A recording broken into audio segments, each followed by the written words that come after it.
kita semuanya sehingga kita bisa memberikan bimbingan dan pendidik anak kita dengan penuh cinta dan kasih sayang.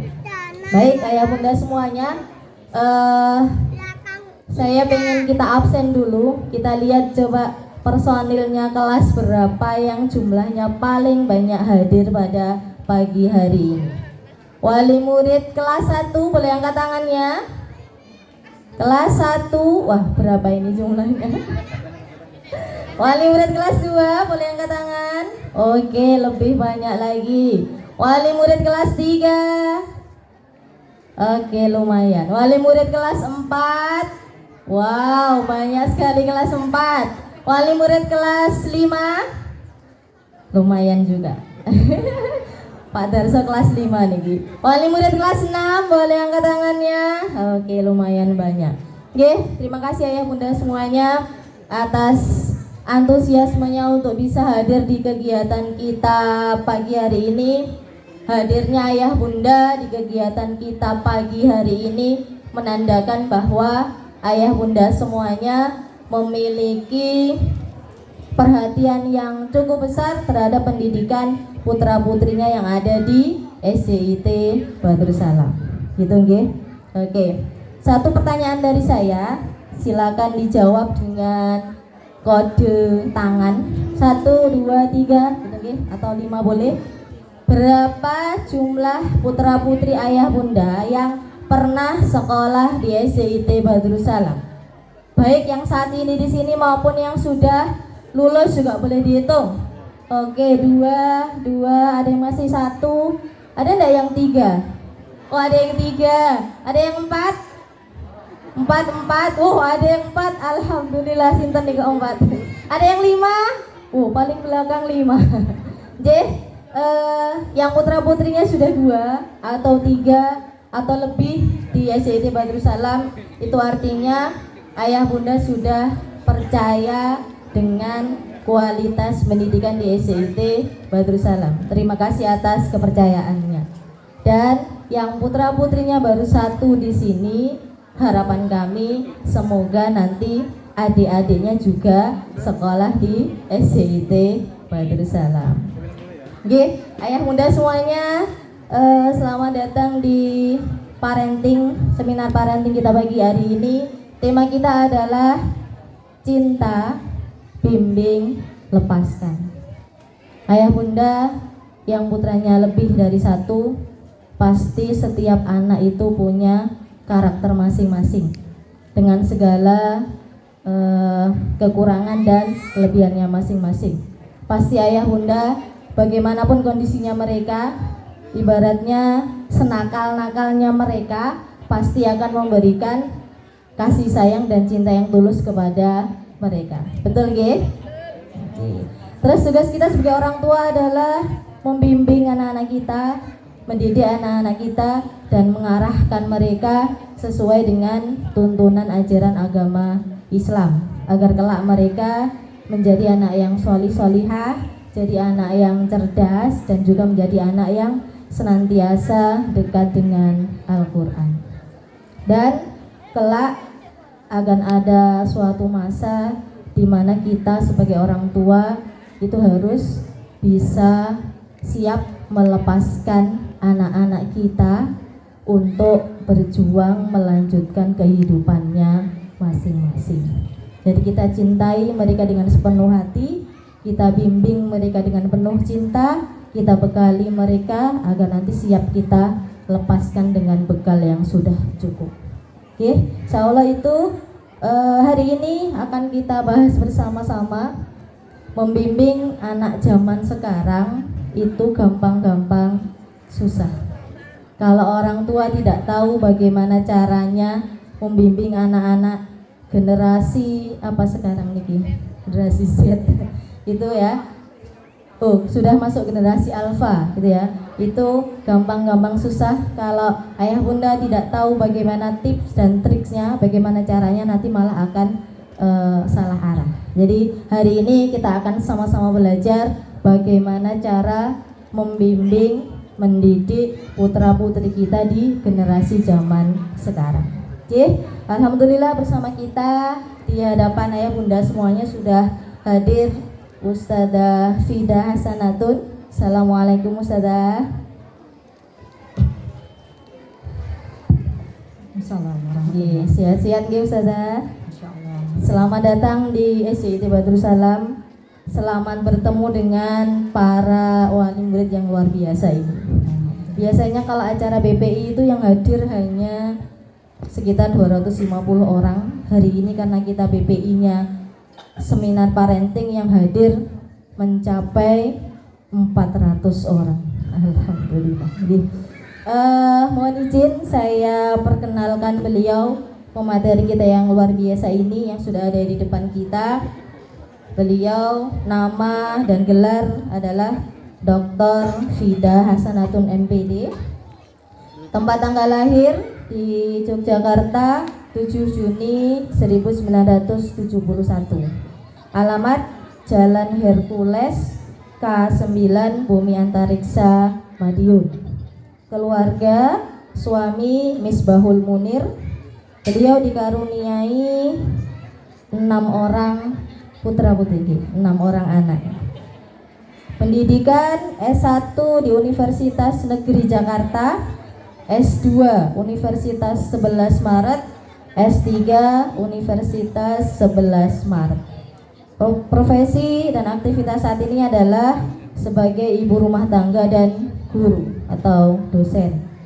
Beliau memiliki keahlian di bidang literasi dan reading program. Ayah bunda sudah ada yang kenal dengan Ibu Fida? Mungkin pernah menjadi mahasiswanya.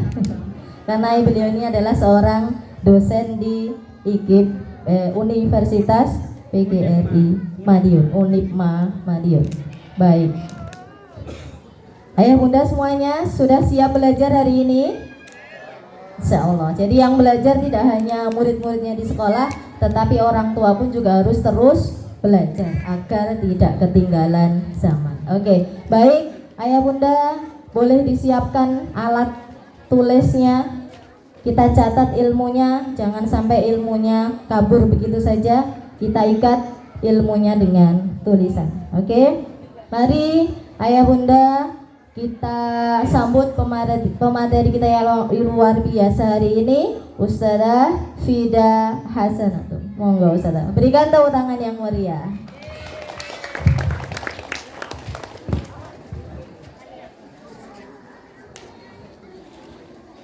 Assalamualaikum warahmatullahi wabarakatuh.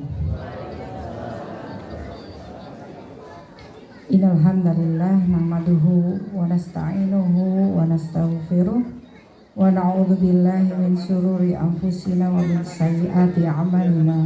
May yahdihillahu fala mudilla lahu wa may yudlilhu fala hadiya lahu. Asyhadu an la ilaha illallah wa asyhadu anna Muhammadan abduhu wa rasuluhu amma ba'd. Bismillahirrahmanirrahim. Rabbi shrah li sadri wa yassir li amri wahlul 'uqdatam min lisani yafqahu qawli waj'al li waziran min ahli ushdud bihi asri wa asyriku fi amri kay nusabbihaka katsira wa nazkuruka katsira innaka kunta bina basira. Amin. Bapak dan seluruh pimpinan pondok yang hadir hari ini, lalu Bapak dan Ibu kepala sekolah SDIT dan TKIT Badrussalam, seluruh ustadz dan ustadzah TKIT dan SDIT Badrussalam, staf tendik ya, dan seluruh bapak dan ibu wali murid SDIT Badrussalam yang dirahmati Allah.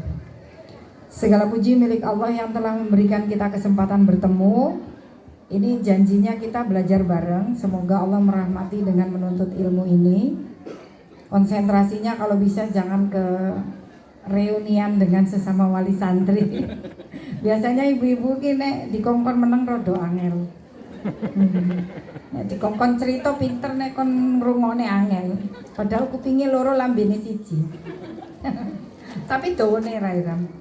Ya, semoga pertemuan kita dirahmati Allah sebagaimana doa Ustadz Rosyad tadi luar biasa. Alhamdulillah. Salawat dan salam kita hadirkan kehadirat Rasulullah Shallallahu Alaihi Wasallam. Semoga kita diberi kesempatan selalu mengikuti beliau dan mendapatkan syafaat. Amin. Ibu bapak yang saya hormati, saya kayaknya nggak ngasih materi ya, cuman mengulas aja ya, karena ini sebenarnya pengetahuan ini sudah dipahami dan sudah tersebar luas di kalangan masyarakat ya. Mungkin kita perlu diingatkan aja kali ya. Yang perlu kita tegaskan untuk pagi ini yang kita bahas adalah tentang berkomunikasi dengan anak secara cerdas. Ya kalau ngomong mah dari lahir walisan wasyafatain ya, kita dikasih sama Allah lisan, kita dikasih sama Allah pendengaran, kita dikasih apa udah ya komplit. Kita ngomong tuh dari lahir ya Bu ya, berceloteh sampai sekarang Bapak Ibu ya. Tapi berkomunikasi itu beda lagi. Apa setiap orang yang bisa bicara pasti bisa berkomunikasi? Nah itu pinter deh, yuk kita pulang udah selesai kok materinya. Jadi materi Ustadz Rosyad tadi di surat Al-Isra ayat 69 sampai 70 sekian itu udah selesai loh itu udah komplit itu. Komunikasi gaya ke atas dan ke samping itu sudah kepenuhan. Asal tafsirnya dibahas ya. Nah besok-besok kalau ibu-ibu ada paguyuban kelas, minta sama Pak Kepala Sekolah atau Bu Kepala Sekolah, dikaji dong tafsir yang tadi biar lebih dalam. Tadi ada doanya tuh kan, itu surganya tertinggi loh Bu ya, luar biasa itu. Maqam Mahmudan yang dimaksud apa tuh minta dijelasin ya, insya Allah supaya lebih dalam. Kalau saya tugasnya menjelasin komunikasi efektif ya Bu ya. Jadi bersama anak itu komunikasinya harus efektif. Kalau nggak efektif mesti kalau nggak salah paham, isinya jadi beda antara anak dengan orang tua, persepsinya tidak sama. Maksudnya benar, jadinya nggak benar. Kalau miskomunikasi itu biasanya yang paling sering sama bapak-bapak. Kalau sama ibu-ibu mungkin karena ibu-ibu cerewet ya, kadang miskomunikasinya kecil. Karena malah nggak miskomunikasi, kebanyakan overload malah ya, omongannya kedawan. Tapi kalau sama bapak-bapak sering miskomunikasi. Karena bapak-bapak tuh jarang yang talkative tuh jarang. Ya, nggak efektif kalau bicara. Sak kecepan tok karpe akeh. Ya itu bapak-bapak. Persoalannya adalah ketika menghadapi anak kita di usia SD. Usia SD itu kalau sekarang itu udah turun derajatnya ya Bapak Ibu ya. Dulu waktu masih generasi saya, SD-nya sekarang itu SMP-nya zaman dulu. Kita belum kenal pacaran. SMP aja belum banyak yang pacaran. Kalau di Jakarta ya iyalah ada yang pacaran. Kalau SMP di daerah kayaknya belum ya. Tapi sekarang anak SD itu udah kamu yang setia ya, WA-nya gitu loh. Sesama anak SD itu ya, luar biasa. Sekarang anak SD sekarang pubernya lebih cepat karena perkembangan mendekati kiamat. Perkembangan kesuburan, makanan yang tidak karu-karuan itu membuat kita jadi semakin cepat ya. Penelitiannya sudah dikeluarkan oleh IPB sebenarnya tahun 90-an, tapi karena tidak diizinkan oleh pemerintah disebarluaskan sehingga di stop ya, bahwa yang mempercepat itu salah satunya adalah jenis-jenis makanan yang banyak suntikan. Bapak dan Ibu bisa terjemahkan sendiri. Makanya kata Rasulullah SAW, makanan yang terbaik untuk kesehatan itu yang ada di daerahmu aja gitu ya. Jadi nggak perlu buah-buah impor tuh nggak perlu, buah-buah lokal aja. Yang murah ada kan kersen apa ya murah ya. Nggak bercanda, jambu apa kan ada. Sekarang kita kalau buah kalau nggak impor kan nggak makan. Coba Bapak dan Ibu doyannya kelengkeng pingpong. Coba kelengkeng biasa doyan? Kecil-kecil ya. Berbuahnya cuma musiman. Kalau kelengkeng pingpong tanpa musim karena transgenetik. Ya, buah kalau nggak apel New Zealand nggak doyan ya. Apel Malang rak doyan kecut. Apel anai tadinya larangnya heran dibuat diet karena saking mahalnya. Jadi kondisi-kondisi yang serba manipulatif itu mempercepat pertumbuhan anak-anak kita. Sayangnya itu tidak diimbangi dengan pengetahuan yang cukup dari kalangan orang tua. Ini jelas ini.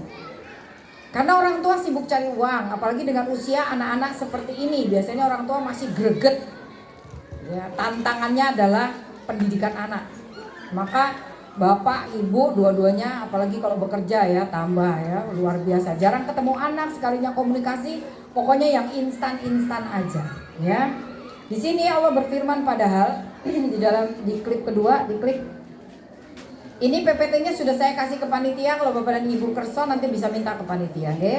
Jadi kalau mau nyatet yang nggak ada di klip aja, oke? Itu A'udzubillahi minasyaitonirrajim. Bismillahirrahmanirrahim. Wal yahsyal ladina lau tarakum min dzurriyyatim du'afan. Ya. Wal yahsyal ladzi lau tarakum min khalfihim dzurriyyatan di'afan khafu 'alaihim. Ya. Wal yattaqullah wa qulu qawlan sadida. Ya. Dan khawatirlah kita meninggalkan anak-anak yang lemah sesudah kita nggak ada nanti. Jadi udah meninggal aja masih jadi beban pikiran. Karena lemah. Kalau lemah dalam bahasa Quran itu ada dua ya Pak Bu. Lemah secara fisik dan lemah secara mental. Ya, lemah. Maka kita khawatir dengannya. Wattaqullah. Maka bertawakallah kepada Allah. Wa qulu qawlan sadida. Katakan perkataan yang tepat. Sadida itu tepat secara keilmuan, tepat secara penggunaan. Jadi komunikasi efektif pada anak itu Quran udah ngasih tahu lama Bu, Pak. Cuma kita mungkin yang kurang aware dengan tafsirnya, begitu ya. Jadi saat ini kita ngebahas tentang bagaimana berkomunikasi efektif dengan anak. Di klik selanjutnya. Kita lihat bahwa sekarang gadget itu sejak tahun 90-an sudah merajalela. Anak kecil dari umur 2 tahun bahkan dari bayi merah itu sudah terikat dengan gadget. Apple itu mengeluarkan iPhone khusus balita, bayi, batita di bawah umur 2 tahun. Kecil. Ya Bu ya, iPhone khusus batita. Ya, udah ngeluarin. Ya, padahal yang punya Google aja anaknya nggak boleh main internet. Nggak boleh mainan internet kebanyakan. Tapi internetnya dikasihkan ke anak orang lain. Ibarat tukang bakso, anaknya sendiri nggak boleh makan baksonya, gitu ya, curangnya di situ. Anak, orang tua semua pegang gadget. Kalau lagi ngumpul semua pegang gadget, nggak ada yang ngobrol. Ya, anaknya, ibunya ngomong, bapaknya pegang handphone, anaknya pegang handphone. Terus siapa yang ngomong, yang didengerin di situ? Nggak ada. Komunikasi anak-anak, kosakatanya sangat mengikuti perkembangan gadget. Bapak dan Ibu, sejak tahun 2010-an skripsi di kalangan S1 itu mengalami kesulitan berat karena bahasa-bahasa internet. Ya, bahasa verbal yang ditulis. Jadi karena ibu-ibu kan biasanya bahasa verbal ditulis. Ibu kalau WA itu kan bahasa verbal. Ojo ngono to, ndang mriki yo, saiki ae. Ngono itu kan bahasa verbal yang ditulis. Itu mempengaruhi gaya tulisan. Sehingga orang yang menulis dengan tulisan SPOK itu hampir jarang sekarang. Coba Ibu pesan ke teman. Saya menunggumu di pintu pasar. Masa ngono? Kalau WA ke teman, janjian di pintu pasar ngono? Gimana? Aku neng kene. Aku dek ini kindang, ngono ta? Bahasa verbal yang dituliskan itu merusak tatanan, merusak kosakata, merusak tatanan, suka maupun tidak. Itu sebabnya saya sangat berterima kasih sekali luar biasa pada guru-guru cucu saya, karena cucu saya itu sekolah di sekolah yang dari umur 2 tahun sudah mewajibkan berbicara dengan kalimat SPOK. Sehingga kalau berbicara selalu berbicara dengan tatanan kalimat yang baik. Maka saya sarankan ibu-ibu dan bapak-bapak mulai menata. Kalau kalimat ngomong ke anak ya diupayakan SPOK lah ya. Capek dikit, panjang dikit, kesel dikit gak apa-apa, sabar, tawakal sama Allah dengan kalimat-kalimat yang baik. Bahasan kita hari ini diklik. 1. Komunikasi efektif dengan anak itu seperti apa? Lalu poin pembicaraan kita apa isinya? Sosial emosional anak itu seperti apa supaya bapak dan ibu enggak basi omongannya di hadapan anak-anak. Kalau bapak dan ibu mau, anak-anak boleh besok ya Ustazah SD kelas 4, 5, 6 bikin surat terbuka. Setiap anak menulis surat rahasia kepada Allah Subhanahu wa taala. Rahasia yang tahu hanya ibu-ibu ustazah, ustadz-ustazah dan Allah Subhanahu wa taala. Janji. nggak boleh dikasih ke orang tua murid. Janji dulu. Nah, kalau nggak janji saya yang dosa. Anak boleh menuliskan semua keluhannya tentang kedua orang tuanya. Boleh, itu bukan ghibah. Itu cara saya menanggulangi anak-anak dengan klepto dan anak-anak dengan tantrum serta emosi tidak terkendali. Itu cara saya selama ini ketika menangani anak-anak usia sekolah SD. Surat ini bukan untuk diberikan kepada orang tua, bukan. Tapi untuk menjaga hubungan batin antara guru dengan siswanya. Kami itu dekat loh. Kita tuh hubungannya cuma aku, kamu, dan Allah saja. Satu. Yang kedua, untuk membuka apa yang selama ini disembunyikan. Bu, saya punya mahasiswa umur 21 tidak berani berangkat KKN. Itu lebih dari 5 tidak berani berangkat KKN karena mental sickness yang dihasilkan dari bullying di sekolah dasar. Saya tegaskan lagi, bullying di sekolah dasar tidak terdeteksi, SMP menjadi tekanan, SMA jadi masalah, di kuliah jadi penyakit mental. Akhirnya orang tuanya datang ke saya minta keringanan KKN-nya yang KKN bapaknya sama ibunya. Ya, makasih lo ya, tepuk tangannya. Gak ada tepuk tangan. Ya, itu bukan prestasi Bapak Ibu, itu kesedihan. Saya cerita di sini bukan untuk membuka aib, tidak, itu kenyataan. Dan mental sickness-nya disaksikan oleh psikiater. Jadi bukan terus capnya orang tua itu kayak ibu kalau ngecap anaknya nakal, orang ngerti definisi nakal, ngecap nakal, gak efektif belas. Sama seperti bapak ibu yang ngomong anaknya mental sickness padahal nggak ada suratnya, maksudnya ada bisa. Mereka mengatakan anaknya mental sickness, mana suratnya? Harus ada rekomendasi dokter yang menyampaikan. Nah itu kasus-kasus bullying itu tinggi ya Bapak Ibu ya, yang menyebabkan anak, nah itu sosial emosionalnya harus digali dari sekarang.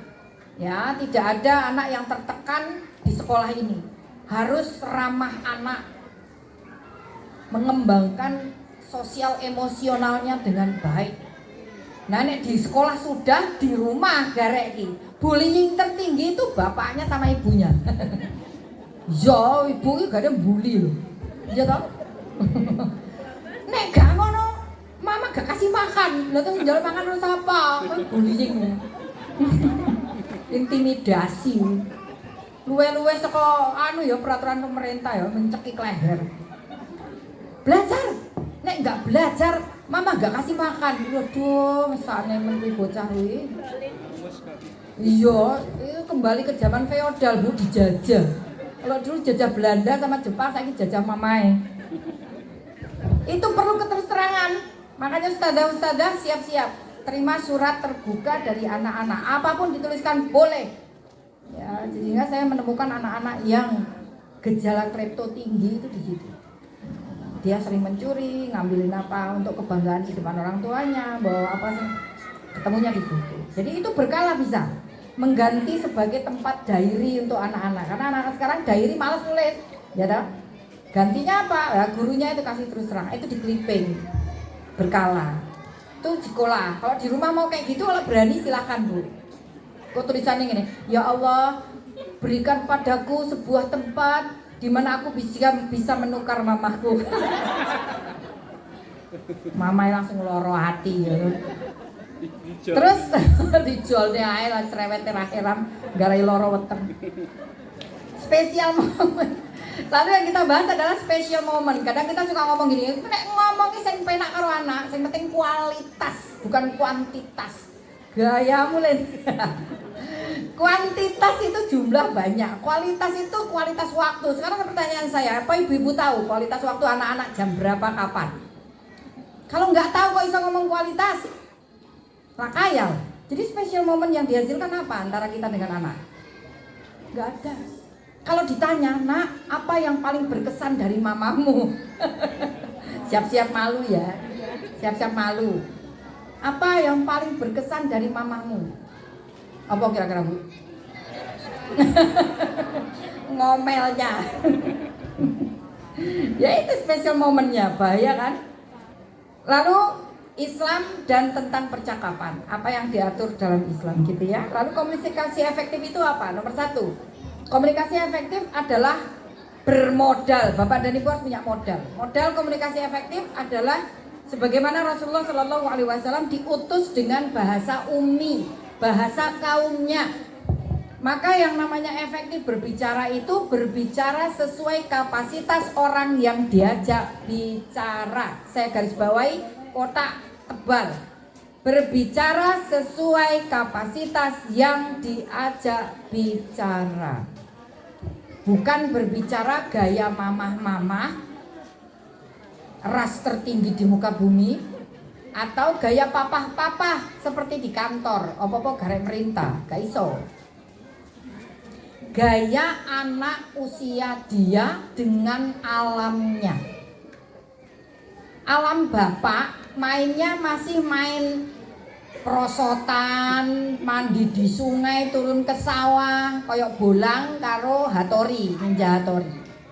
Zamannya anak kita enggak. Maka alamnya alam mereka. Kalau ibu enggak, bapak enggak mau belajar tentang alam mereka, ya jangan ngajak bicara, tiwas salah paham. Saya tuh sering salah paham, terutama sama anak saya nomor 5. Karena IQ dia lumayan, terus hiperaktif dulu kecilnya, sehingga untuk berbicara sama orang itu dia nggak sabaran. Dia anggap orang lain pasti tahu apa maunya. Jadi nek ngomong kayak Habibie melotot-melotot sama ibu. Jadi kita takut duluan nek ngomong sama dia. Itu mesti salah apa ya?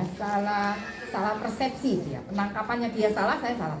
Sehingga saya sering kali klarifikasi kalau sama dia. Jadi kayak artis kena kali.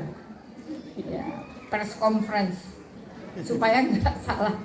Sering gitu. Jadi dia kalau saya kasih tahu, ibu aku sakit gini nih apa? Dia foto gitu kirim ke saya karena dia di Jogja kuliah.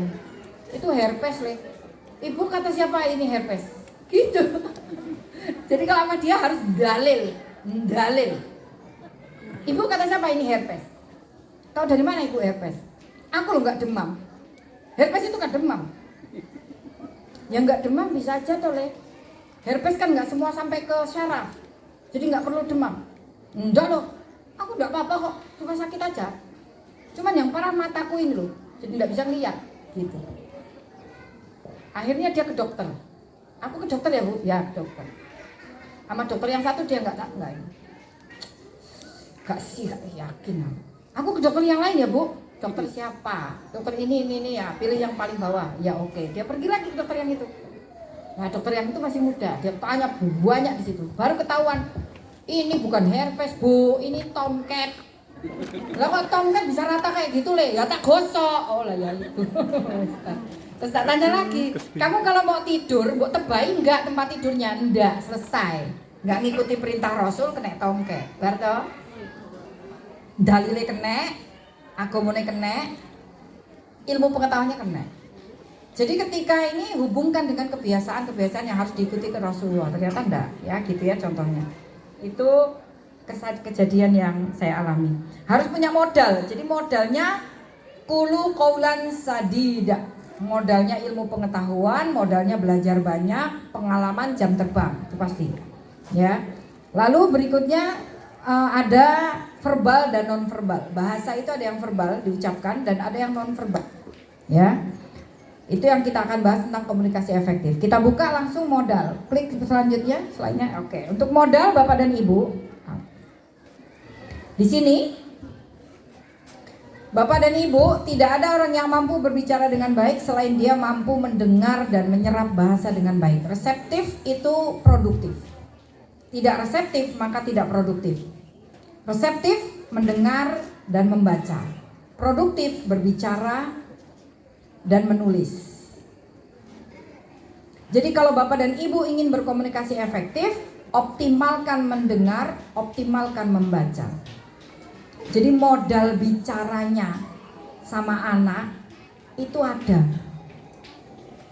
Sekarang saya terus terang ya, sejak tahun berapa ya, anak-anak SD itu bapak ibunya udah gak kuat ngajari. Oh selesai ya le ya, les ya. Ayahnya ditanya gak bisa, ibunya ditanya repot.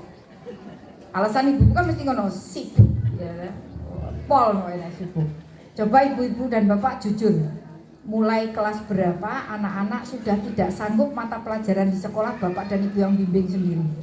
Jujur aja. Dalam hati aja sama Allah atau surat terbuka. Ya, itulah kenyataannya. Itulah kenyataannya. Bapak dan ibu sudah nggak bisa ngimbangi. Padahal sekolahnya dulu kan lebih anaknya ya tak? Lah ya. SD, SMP, SMA, S3 toh? SD, SMP, SMA. S1, S2, S3 terus. Kok tapi ngomong sama anak nggak bisa ngimbangi sekolahnya. Kenapa? Ya, itu berarti butuh modal. Menjadi pendengar dan pembaca yang baik. Lalu berlatih bicara. Bapak dan ibu, bicara itu harus latihan. Tidak bisa bicara asal. Kalau bapak dan ibu membiasakan bicara asal, anak akan menjadi pabrik berikutnya produksi bicara asal. Karena gaya bicara bapak dan ibu ditiru plek ketiplek sama anak-anak. Iya apa enggak? Anak saya itu kalau ngomong nyinyir, karena saya suka nyinyir bu. Iya. Pas saya nyadari gini, iya ya anakku nyinyir, aku nyinyir. Saya tuh senengnya apa ya, kalau ngomong tuh nyindir gitu loh bu, nek sama anak-anak. Akhirnya dia juga ke saya gitu nyinyir. Ya, dia ngikuti. Perasaan dan kiasan, apa yang terungkap di perasaan masing-masing itu harus terungkapkan. Dan apa yang menjadi kiasan? Karena bahasa kiasan itu susah. Zaman sekarang anak-anak yang pintar bahasa kiasan itu booming kok bu, Pak, jadi pembicara yang keren. Panji itu bisa jadi stand up komedian kelas internasional karena dia pintar bahasa kiasan juga. Jadi ini dihubungkan ke sini, link back ke sini gitu ya. Terus di punchline-nya langsung bisa ger lucu. Cek dulu, cek. Saya cek dulu. Bapak-bapak enggak usah, mau aku ngecek bapak, ibu gue. Ibu-ibu nonton stand up komedi enggak? Siapa paling level tinggi nih sing ditonton? Sopo Dodit, sopo neh? Tinggi lagi. Indra Firawan nonton. Nek nonton guyu ora? Terus terang aja ya, ibu-ibu.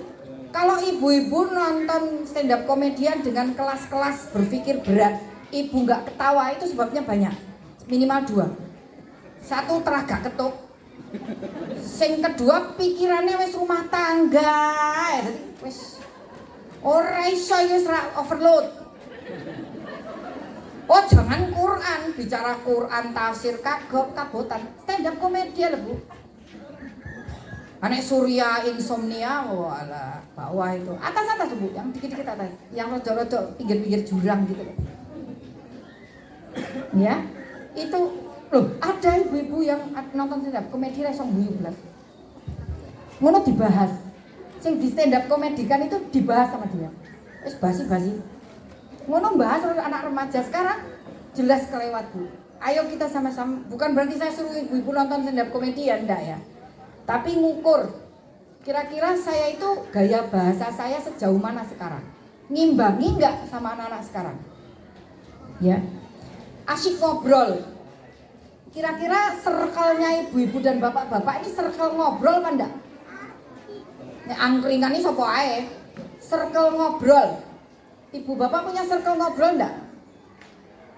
WA group. Ini WA grupnya sesama emak-emak apa sesama ilmuwan?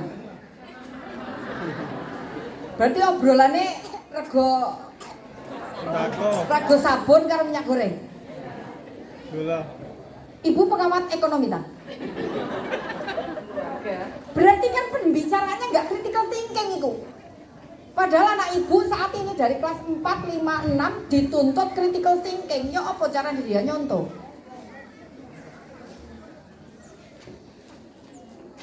Circle penting Bu. Ayo bikin circle yang nek ngomongi mendunia loh Bu. Iya caranya. Gimana Us? Caranya. Paguyuban kelas itu loh bisa diaktifkan untuk itu. Ilmu pengetahuan di-share di situ. Di-share gak diwaca nek abot. Ya apa ngono gitu kan. Terus gimana dong? Ayo. Kira-kira piye ya? Ayo kita merenung. Asik ngobrol itu sama siapa? Supaya asik ngobrol sama anaknya. Ibu mulai nanti anak SMP, SMA itu mulai jarang ngobrol, waktunya ndak ada, ditambah bahan yang dibawa untuk dibicarakan itu nggak nyambung.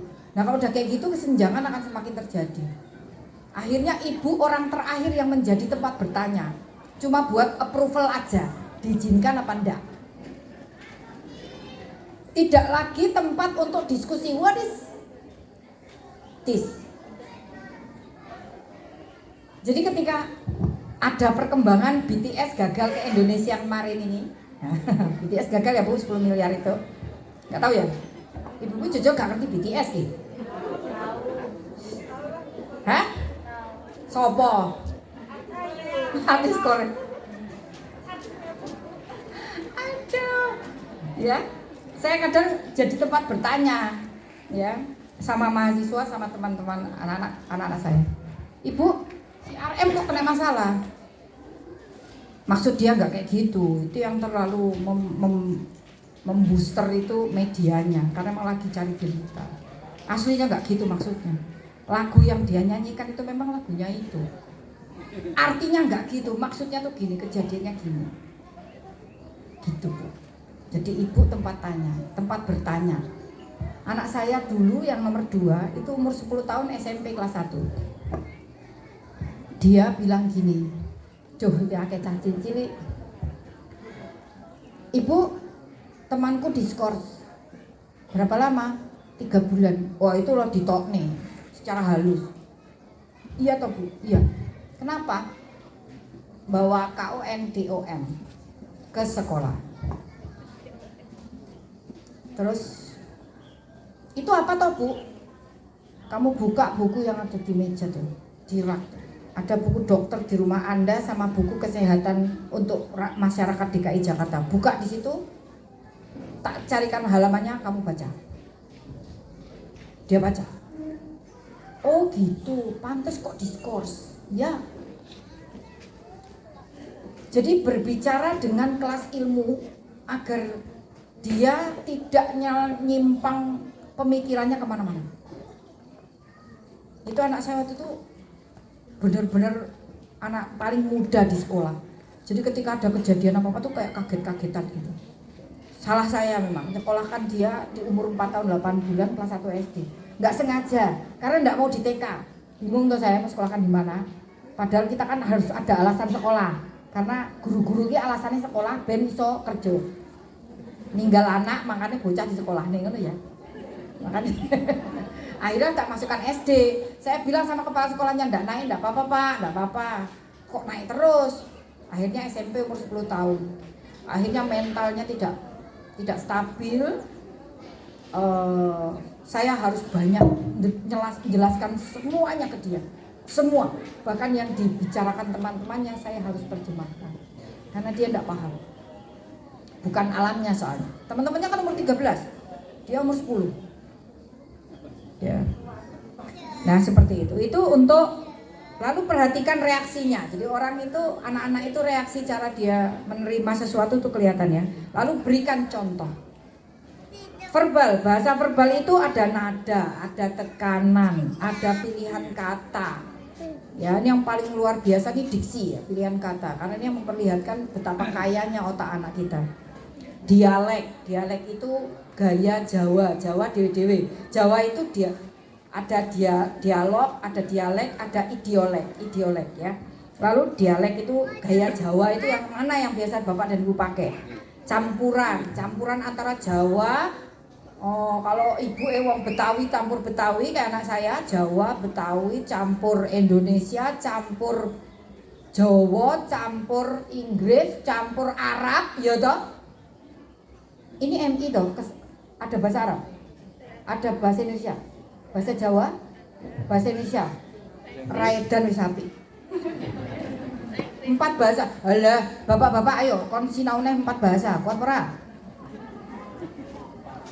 Jawa, Melayu, Jawa, Indonesia, Inggris, Arab itu bahasa, bukan dialek. Nek Jawa Medion karo Jawa Solo itu dialek. Bahasa Indonesia sama bahasa Melayu itu dialek. Tapi nek bahasa Indonesia dengan Jawa iku tulisane beda, macane beda. Tambahi basa Inggris, tulisane tambah ra ngerti, macane angel.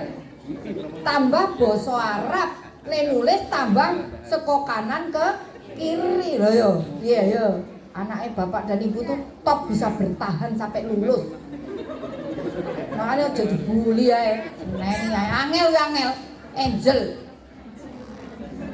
Makanya aku ki sampai sama anak saya dulu waktu kan anak saya yang nomor 2 itu bahasa Jawanya bagusnya cuma di Hono Corokonya sama nulisnya. Tapi nek bangsane anaknya gajah, opo anak dia susah karena dia kecilnya di Jakarta. Jadi dia susah. Nah, bijinya kan elek, timong ya. Bu, bahasa Jawaku jelek, nggak apa-apa, santai aja. Kok santai bu? Ibu juga nggak bisa kok. Tapi aku ya raisa loh bu, kan jadi ya raisa loh. Pokoknya tak ketemu kok ada pupak wis kuwi. Pepak, wis ku tak kon kuwi, kon sinau dhewe. Pepak repul wis kuwi kok senjataku. Sinaunen, aku dhewe ra iso ngajar iku. Apa anake gajah bleduk. Bleduk iki ngertiku sing mlebu mripat kuwi lho. Opo ya aku diguyur profesorku dek ujian kan. Ya, opo ngono aku salah nulis. Wedi iki tak tulisnya gawe H padahal ora oleh. Wedi yo, nanti karo profesor ku ngene Mbak Fida itu orang Jawa. Nggih, Prof lahirnya di Jawa. Tapi besarnya enggak di Jawa toh nggih.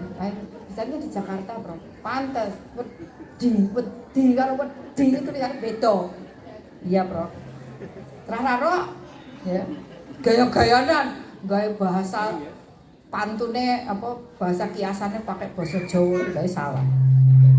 Ya, nonverbal itu ada ekspresi wajah. Rasulullah Shallallahu Alaihi Wasallam, guru utama kita, itu kalau berekspresi mudah dibaca.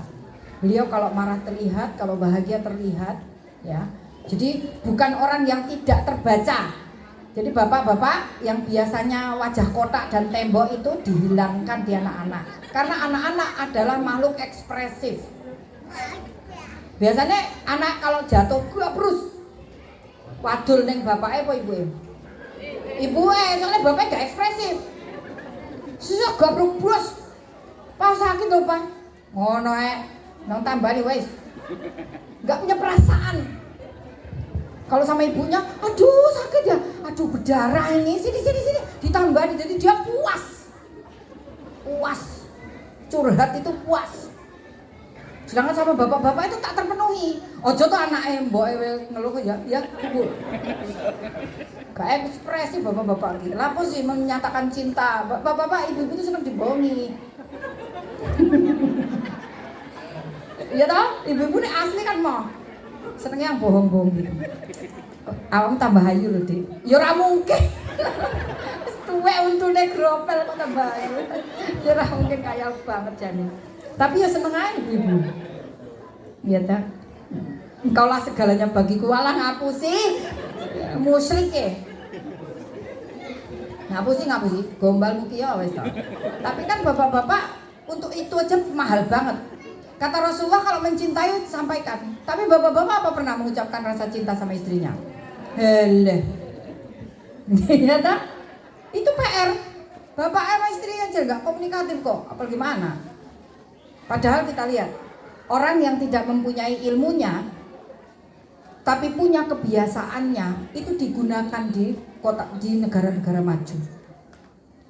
Say I love you itu biasa banget antara bapak ke anaknya. Anak ke ibunya itu biasa aja. Hugging itu menjadi program di sekolah-sekolah. Ya, big hug. Jadi anak dipeluk. Ya, saya kalau lagi cucu saya seharian tuh melawan terus. Kadang-kadang orang mboke jentit. Sini nang. Tak peluk gitu. Sebentar tak ajak omong mana? Karena memeluk beberapa detik itu efektif tinimbang ngomong diwon. Ya. Jelas ra digugu, kesel, entek segone. Ya, kontak mata, jarak tubuh, ya, jarak tubuh, gerak tangan, gerak tubuh itu merupakan bahasa nonverbal. Yang perlu Bapak dan Ibu ketahui dalam menyampaikan sesuatu pada anak kita adalah menggunakan bahasa ibadah, itu nomor satu. Ya, bahasa ibadah. Makanya saya sarankan doa yang disarankan Rasulullah kalau menutup mau salam, kalau habis tahiyat.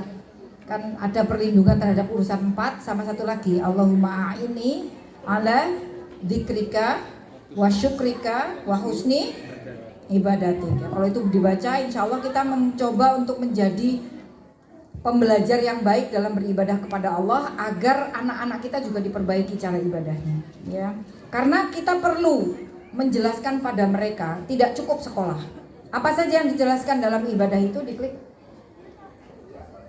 Ini apa nih? Oh gini Bapak Ibu. Komunikasi efektif di Quran itu ada di dalam surat 8 ayat 63. Ini ayatnya.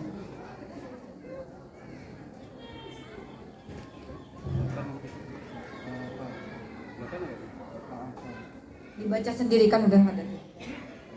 Paham ya? Saya kepaham aja. Walau ibu membeli seluruh langit dan bumi, bapak membiayai anak sampai seperti apapun, tidak akan hati terhubung kecuali Allah yang menjadi penghubungnya. Maka yang paling gampang adalah ta'liful qulub, penghubung hati. Penghubung hati itu adalah Allah. Jadi nggak ada cinta dua, cinta itu segitiga. Allah menjadi yang di atasnya. Yang memiliki ruh, tadi kan ada tuh di surat yang dibaca tilawah sama anak-anak tadi. Yas'alunaka 'anir ruh. Mereka bertanya padamu tentang ruh. Katakan bahwa roh itu ilmunya ada di sisi Allah. Di sisimu hanya sedikit sekali. Berarti yang kita ajak bicara pada anak lebih kuat di ruhnya. Gunakan ta'liful qulub. Maka gunakan jaring ibadah sebagai jaring utama berkomunikasi. Ini yang sholat malam bareng sama anak ada. Kok senyum-senyum bu, senyummu adalah tangisku. Ibu-ibu ada yang sholat malamnya bareng sama anaknya? Alhamdulillah. Kalau sama bapak mama ya kudu. Kalau nggak gitu siramin air biar bangun. Jadi ketika bangun sholat malam, bangunkan anak-anak sholat malam. Ketika ibu ngafalkan Quran, anak-anak kan ngafalkan Quran ya Ustazah. Ibu bapaknya udah dicek hafalan Qurannya. Mohon maaf nih. Jangan senyum-senyum bu, sedih aku. Senyum ibu tuh tanda enggak loh. Saya pernah mengalami itu ya. Karena saya merasa hubungan saya dengan anak-anak, karena anak-anak waktu itu di pondok tuh agak jauh, sedih gitu gak ketemu. Saya mohon sama Allah, ya Allah jadikan jalan untuk aku berhubungan dengan anakku. Lalu bapaknya ngomong, Dek yuk ngapalin surat Al-Kahfi. Iya, ya ibu-ibu biasa lah ya, alasannya sibuk jadi hafalannya gak nyampe-nyampe, biasa kan ya. Hafal depannya, lupa belakangnya gitu ya. Suaminya selesai hafalannya, kita gak selesai-selesai gitu kan. Tapi kan udah berusaha gitu ya, alibinya kan itu, udah berusaha nih. Ternyata gak lama kami dikirimi foto anak saya di pondok sedang ditashih surat Al-Kahfi. Jadi hubungan itu dijadikan hubungan ibadah Bapak Ibu. Maka ketika Bapak dan Ibu ibadah, sholat malam, minta sama Allah tadi Robi Adakhilni tadi, Sultan dan Nasiro itu luar biasa ya Bu. Allah tidak memberikan sultan kecuali pada orang-orang yang benar-benar dianugerahi kemuliaan. Tidak bisa tembus langit dan bumi kecuali dengan sultan. Ya ma'syarul jinna wal ins, in istata'tum an tanfudhu min aqtaris samawati wal ardi fanfudhu la tanfudhuna illa bi sultan. Tadi kan Robi adakhilni mudakhala sidakin wa akhrijni muraja sidakin wa ja'alni ladunka sultanan nasira. Minta sultan untuk menembus langit dan bumi, menguasai ilmu, menguasai jagat ilmu pengetahuan.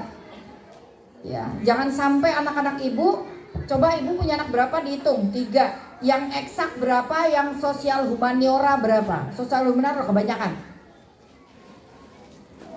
Ayo ibu dicek. Siapa yang menguasai TI di anak-anak kita? Siapa yang menguasai teknik permesinan di keluarga kita?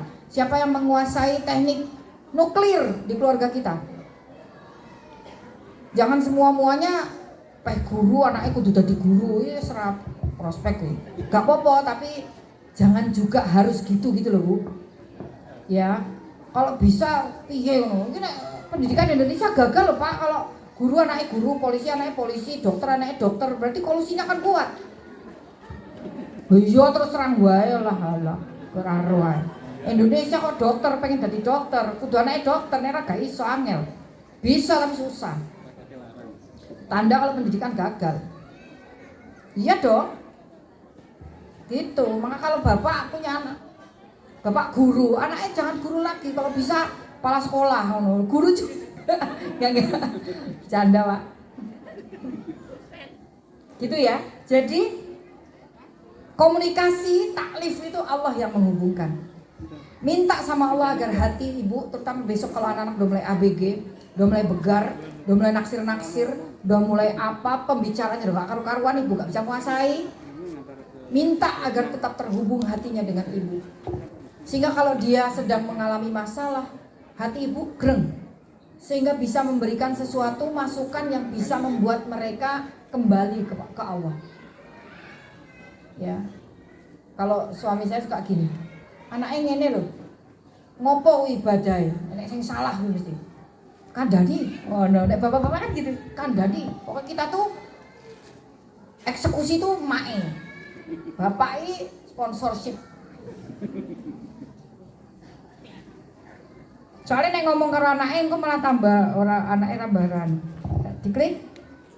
Ini ya. Nah ini apa yang mesti kita bicarakan dalam hal agama yang kita bisa jelaskan, dan kalau bisa kulo kolan sadida sinau meneh. Nek wudune urung ngerti ilmune, sinau neh fikihe. Nek salate urung tahu ilmune, jangan cuma kira-kira kecil aku yo ngene lho, Nduk, aja. Kecil ngono nek bener dalile. Dalil salah diturunke. Nurun kok sing elek, nurun sing bener. Makanya sinau lagi. Apa yang harus kita bicarakan sama anak? Satu, tentang dzikir. Ibu bapak, dzikir bapak dan ibu selama ini yang diturunkan ke anak apa? Bapak dan ibu mewarisi apa untuk dzikir? Kalau bisa Al-Fatihah itu bapak dan ibu yang ngajarkan. Kemudian Al-Baqarah, Al-Imran ya bapak dan ibu yang ngajarkan. Top banget itu, gitu. Biasanya nunut sekolah. Dzikir-dzikir bapak dan ibu yang nurunkan anak-anak itu siapa? Selama ini bapak dan ibu ngajarkan dzikir apa saja pada mereka. Aku malah ora ngerti loh, anakku apal dzikir kuwi, lho piye to. Nek kon mimpin donga makan, awakmu sing mimpin ya nduk padune mboke Pak Era. Rapal. Dibedheki ro putune ngene. Uti, kalau ke kuburan tuh ada baca doanya loh. Iya toh, ayo Ti kita baca. Ya kamu yang mimpin ya, padune utine ora. Jadi dzikir itu yang menurunkan orang tuanya harusnya. Maka dzikir-dzikir apa yang bapak dan ibu ajarkan pada anak? Karena nanti kalau kita sudah meninggal, ilmu yang kita ajarkan itu ngalir terus pahalanya. Anak kita adalah agent of change yang tidak akan pernah masuk orang lain dengan mudah. Bapak dan ibu masuk dengan sangat mudah. Karenanya perbanyak ngajarkan dzikir pada anak. Komunikasikan sama mereka. Baca dzikirmu yang benar. Ya. Lalu rasa syukur. Bisa bapak dan ibu ngajarkan pakai lisan. Ngobrol rasa syukur bisa? Nggak bisa. Harus kita sendiri bersyukur. Ada dzikir-dzikir tertentu yang membuat seseorang dinyatakan sebagai hamba Allah yang bersyukur. Gunakan itu dulu. Sesudah itu kita minta sama Allah agar anak-anak kita menjadi orang yang bersyukur. Allahumma a'inni ala dzikrika wa syukrika wa husni ibadatik. Ya, maka kalau bapak dan ibu, ojo jajane to, Nduk, ibuke nyetop bakso. Wis enek ayam goreng ning meja makan, ibuke nyetop bakso. Ngono kon bersyukur, kose. Ya toh? Itu contoh-contoh rasa syukur yang harus kita tularkan tapi tidak bisa dikomunikasikan secara lugas terus ya.